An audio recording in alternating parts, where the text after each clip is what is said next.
तो Daredevil born again के पहले एपिसोड से ही चीजों को बिल्डअप करा जा रहा था और जैसे जैसे एपिसोड बढ़ते जा रहे थे वैसे मिस्ट्री बिल्ड होती जा रही थी। आखिरकार इन सारे क्वेश्चन का जवाब देगा तो देगा कौन। लेकिन डेयरडेविल का फिनाले देखने के बाद सब कुछ पता चल चुका है। लेकिन एक बात कहना चाहूंगा, फिनाले जैसा नहीं लगा है, जबकि इसका एपिसोड 8 ज्यादा फिनाले वाली वाइब देता है। तो एक एक करके सब पे बात करेंगे। तो लास्ट के एपिसोड में तुमने देखा कि मैट ने कैसे किंगपिन के लिए गोली खाई और पॉइंटडेस्टर फरार हो चुका है और मैट वहीं डला रहा, किसी ने उठाया भी नहीं। उसके बाद एपिसोड की स्टार्टिंग होती है बुलजाई से और भाई उसके आसपास मक्खी बिनबिनाने की आवाज आ रही है, जो कि नेटफ्लिक्स के डेयरडेविल में भी होता था जब पॉइंटडेस्टर का दिमाग खराब होता था। लेकिन उसके बाद भाईजान का शिकार दिखता है। सॉरी। लेकिन उसके बाद पता चला कि फॉगी को मारने से पहले वेनेसा पॉइंटडेस्टर को ऑफर देने आई थी। अब पॉइंटडेस्टर ऑलवेज किंगपिन से बदला ही लेगा, नो मैटर कुछ भी हो जाए, क्योंकि उसकी गर्लफ्रेंड को उसने मारा था। अब देखो, जब से डेयरडेविल एमसीयू में कैनन हुआ है तब से एक सवाल सबको खाए जा रहा है कि विल्सन फिक्स सीजन 3 के बाद निकला तो निकला कैसे। उसका जवाब ये एपिसोड देकर जाता है। तो एजेंट नदीम के कारण ही विल्सन फिक्स बाहर निकला है। एजेंट नदीम ने यह कहा था कि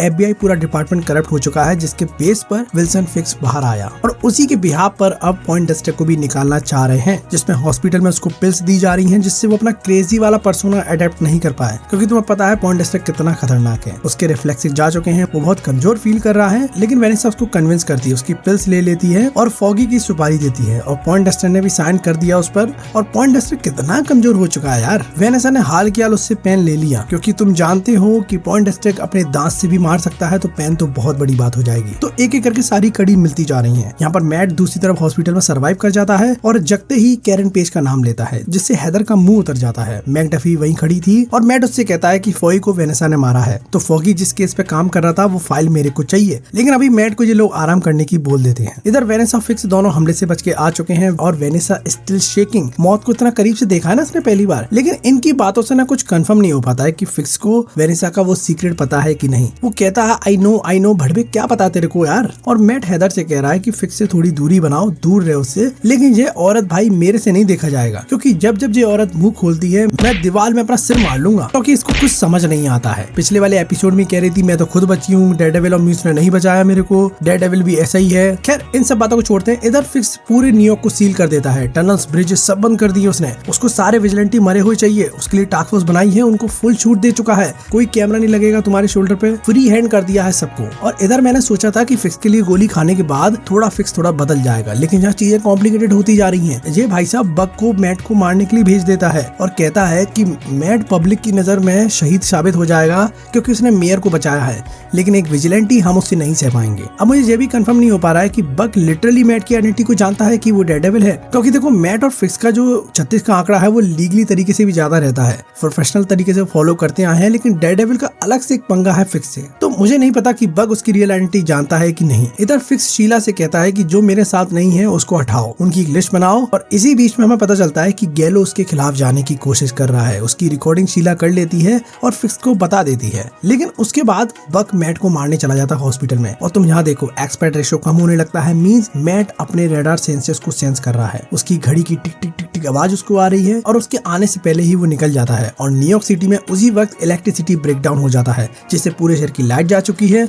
अब कियोस मचने लगता है। मैट चुपचाप अपने अपार्टमेंट में आ जाता है। लेकिन यहाँ पर चिकना पनिशर उसका वेट कर रहा था, जो कि अपनी दाढ़ी और बाल कटवा के आ चुका है सिर्फ मैट के लिए। लेकिन भाई literally Punisher steel the show man. मजा आया उसको देखकर, उसकी कन्वर्सेशन सुनकर बड़ा अच्छा लगता है और इनकी केमिस्ट्री हमेशा से अच्छी रही है। और पनिशर उससे लिटरली पूछता है कि तूने क्यों गोली खाई उसके लिए। और सही बताऊं मैट पे इसका कोई जवाब नहीं है। लेकिन एक तरह से ये भी देखो ना कि फॉगी को वेनेसा ने मरवाया था, उसको ये पता था। लेकिन जब उसको पता चला कि ये फिक्स को मार रहा है, जबकि फिक्स का कोई लेना देना ही नहीं है, तो उसने फिक्स की जान बचाई। लेकिन उसको बाद में पता चला कि नहीं, इन सब में फिक्स भी कहीं ना कहीं दिक्कत तो देगा। खैर इसके बाद मैट अपने रडार से सेंस करता है कि टास्क फोर्स उसके घर आने वाली है। दोनों मिलकर पूरे टास्क फोर्स की कुटाई करते हैं और पनिशर भाई एक तरफा किलिंग कर रहा है। क्या ही ब्रूटल किल करता है। वो शॉट बहुत प्यारा लगा मुझे, 4 बुलेट मारी भेजे में और नीचे से कैमरा दिखाया टेबल के। डिज्नी भाई मान गया। जिसके बाद मैट पनिशर को स्टॉप बोलता रहा, लेकिन कभी रोक नहीं पाया, क्योंकि देखो मैट अभी उस तरह से हील नहीं हुआ है कि वो एक ही वक्त में लड़ भी सके और किसी को बचा भी सके। लेकिन भाई पनिशर रुकता नहीं है, वो लगते रहता है और अच्छी खासी मीली कॉम्बैट देखने मिलती है। और जिसके बाद पनिशर को एक गन शेल मिलता है जिस पर पनिशर वाला लोगो लगा था।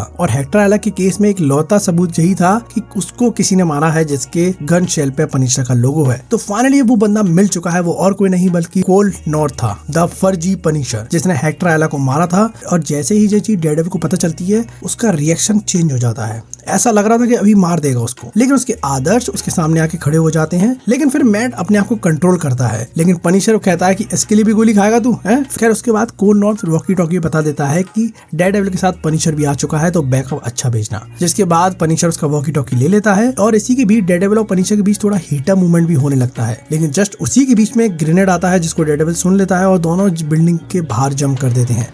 मैट अपनी बिल्ली क्लब से बच जाता है और दोनों सेफ लैंड कर जाते हैं। मैट का अपार्टमेंट उड़ चुका है और नॉर्थ कोल मोस्टली सरवाइव कर ही गया होगा। और तुम कैमरा एंगल देखो, कार के अंदर से क्या ही सिनेमैटिक शॉट दिखाया उन्होंने। फिर उसके बाद एक गाड़ी वहां पर आती है जिसमें और कोई नहीं बल्कि कैरन पेज होती है और उसने ही फ्रैंक को कॉल किया था मैट की मदद करने के लिए। तो मे भी हो सकता है फ्रैंक उसके लिए क्लीन शेव करके आया हो, क्योंकि इनका भी एक लेफ्ट ट्रायंगल चलता था जो कि कंप्लीट नहीं हो पाता है कभी कभी। जिसके बाद इन तीनों के बीच एक कन्वर्सेशन होती है जिसमें मैट और कैरन दोनों फॉगी की उस फाइल को ढूंढने जाएंगे, जिससे उन्हें पता चलेगा कि आखिरकार क्यों वेनेसा ने फॉगी को मरवाया। और पनिशर अपना ही प्लान बनाता है कि कहता है तुम जाओ मैं देख लूंगा। और इधर डैनियल काउंसिल को धमका रहा है। भाई पूरा विल्सन फिक्स की वाइब देता है जी मेरे को, और आगे चल के हो सकता है विल्सन फिक्स के बाद यही नेक्स्ट फिक्स बने। और इधर टास्क फोर्स किसी को भी मार रही है, अंधाधुन गोली चला रही है। एक अच्छे खासे बच्चे को मार दिया इनने और उसको एक विजिलेंटी साबित कर दिया उसका ब्लैक टोपा ऊपर करके। और अगर तुम ध्यान से इसको देखोगे तो तुमको समझ में आएगा कि ये डेयरडेविल का ओजी सूट है जो कि सीजन 1 सीजन 3 में देखा है तुमने।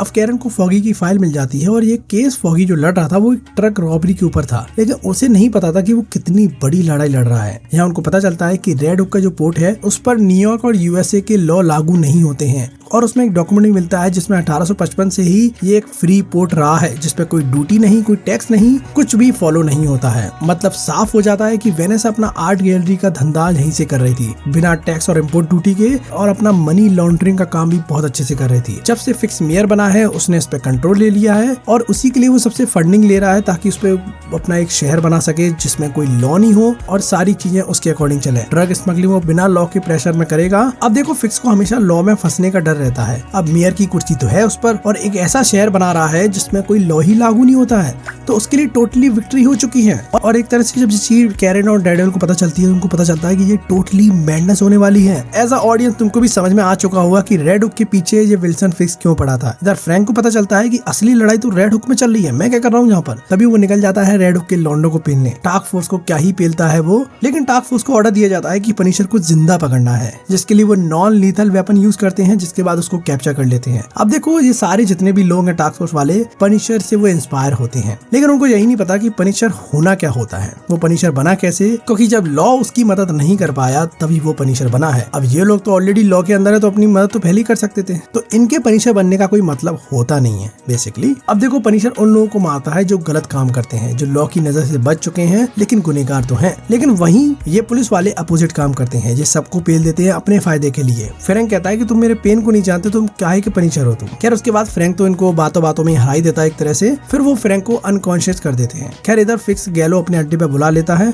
और भाई ऐसा सेटअप और माहौल देखकर पता चल जाता है कि क्या होने वाला है। डिज्नी वालों यार क्या कर दिया तुमने, मेरी तो रूह कांप गई, 2 बार देखा मैंने तब भी। गैलो को लिटरली फाड़ दिया यार। खैर इससे पहले एक रशियन विक्टर नाम का बंदा था कि मौत सबसे भयानक लगती है मुझे किंगपिन के हाथों, लेकिन आज इसने साबित कर दिया कि नहीं ये सबसे ऊपर है। और अगर यही लेवल ये कंटिन्यू रखते हैं तो भाई सीजन 2 बैंगर होने वाला है। जो पोटेंशियल जो मुझे दिख रही है ये काफी अच्छी चीजों को अनलॉक करते जा रहे हैं अपने आर रेटेड डिपार्टमेंट से। अब इधर मैट और कैरन दोनों रेड हुक के ऐश पे पहुंच जाते हैं। यहाँ वो डेयरडेविल सोच रहा है कि अंदर जाके कुछ ना कुछ करे, लेकिन वो एरिया हेवली गार्डेड है, वो अकेले जाएगा मारा जाएगा। अब यहाँ एक शॉट आता है जिसमें डेयरडेविल ब्लर हो जाता है, पीछे की सिटी दिखती है और उनकी सबकी आवाज सुनाई देती है। मैट उस पूरे शहर की आवाज सुन रहा था कि कैसे हड़कंप मचा हुआ है। अब मैट कहता है कि हमें एक आर्मी चाहिए। इधर फिक्स हैदर को कमिश्नर ऑफ मेंटल हेल्थ बना देता है और ये माकड़ी ले भी लेती है। ऑफर की बात कर रहा हूँ। और फिर बीवी रिपोर्ट के रोल्स दिखती हैं जिसमें कोई कुछ बोल ही नहीं रहा है, मींस कोई कुछ बोलना ही नहीं चाहता है या फिर फिक्स के अगेंस्ट कोई जाना ही नहीं चाहता है, तो डर का माहौल तो बन चुका है। इधर फिक्स टीवी पे लाइव आता है और उसने मार्शल लॉ अप्लाई कर दिया है, मींस न्यूयॉर्क पे मिलिट्री लॉ लागू होगा। यहाँ पर वो पूरी गवर्नमेंट को कंट्रोल करेगा,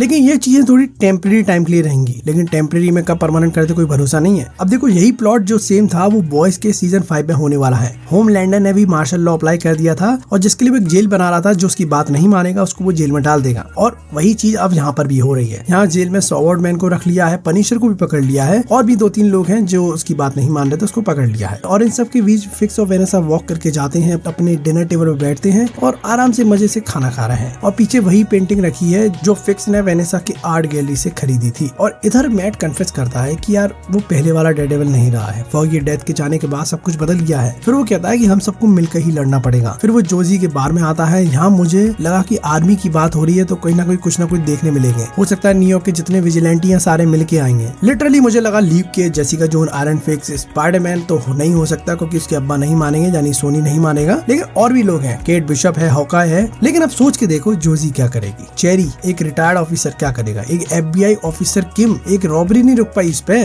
3 पुलिस वाले हैं जो कि क्या ही कर लेंगे। लेकिन एक पॉजिटिव साइड देखने मिलता है कि सब पुलिस वाले एक जैसे नहीं है, कोई ना कोई है आपको पहचानने की देरी है। लेकिन कितना टाइम लगेगा फिक्स उनको खरीदने में, कितना। या दूसरी तरफ पॉइंटेस्टर किसी घर में है, पेंटिंग को सही कर रहा है, शायद अपने घर में होगा। और ये बंदे का भी आंख मुझे देखना है कहाँ जाएगा, क्योंकि जैसे हालात बन रहे हैं डेयरडेविल और पॉइंटेस्टर दोनों को मिलकर काम करना पड़ेगा, क्योंकि अगर लड़ना है तो मिलकर ही आना पड़ेगा। क्योंकि डेयरडेविल के जो लीक हो रहे हैं उनसे पता चल भी जाता है कि दोनों एक साथ आएंगे। और यहाँ पर मैट का एक सिनेमैटिक शॉट आता है, पेपरों के बीच उसको दिखाया जाता है और उस पर रेड लाइट ब्लिंक करती है जो कि डेयरडेविल बॉर्न अगेन को दिखाती है, मौत को छूकर आया ना भी वो। तो एक तरह से ये सीजन एक अनरिजॉल्व मिस्ट्री को छोड़ जाता है। एक क्लिफ हैंगर तो देके जाते हैं जो थोड़ा हैवी फील नहीं हो रहा है, लेकिन हाँ लग रहा है कुछ तो है। जहाँ लास्ट में पोस्ट क्रेडिट सीन दिखता है जहाँ पनिशर केस से फरार हो चुका है, वो एक ऑफिसर का हाथ तोड़ देता है। और कहीं ना कहीं मुझे पता लग गया था, क्योंकि देखो पोस्ट क्रेडिट सीन होता है वो हमेशा एक एक्साइटमेंट क्रिएट करता है। एक्साइटमेंट तो थी, और मे भी अब हो सकता है पनिशर जानबूझकर अंदर आया ताकि वो अंदर से खत्म करेगा इनको। और सीजन 1 मार्वल के रिसेंटली प्रोजेक्ट में काफी अच्छा था, मुझे ऐसा लगा। मतलब दोबारा मैं देख सकता हूँ उसको, रीवॉचेबिलिटी तो है इस पर। खैर इस शो की राइटिंग अच्छी है, धीरे धीरे चीजों को रिवील करना वो दिख रहा है कि कैसे वो बिल्डअप कर रहे हैं चीजों को। तुम क्या कहते हो इस पूरे सीजन के बारे में, तुमको कैसा लगा मुझे कमेंट में जरूर बता देना।